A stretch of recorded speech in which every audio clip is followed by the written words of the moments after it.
Bakit ina-advertise palagi ang kasamaan? Punta ka dyan sa mga mainstream media. Anong ina-advertise nila? Kasamaan. Magang-maga, nag-aalmusal ka. May dugong patay, may binaril, may sinaksak, puro iskandalo. Oh, yun palagi ang pinapalabas, pinapakita. Kasi ganun sila. Tayo naman dito, hindi na tayo pwedeng tabunan. Amen. Kasi noon, tinatabunan yan eh. Nilalangaw pagka mabuting gawa ang pinapakita mo. Walang nakikinig. Pero pagka sensationalize, mga skandalo, mga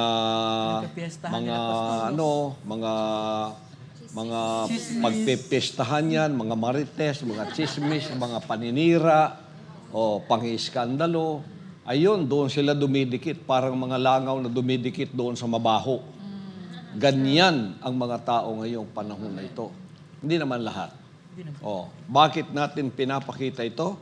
Upang makita nila ang inyong mga mabubuting gawa at kanilang luwalhatiin ang inyong Ama na nasa langit. Amen. Kaya nga, tingnan mo yung mga relief operations natin.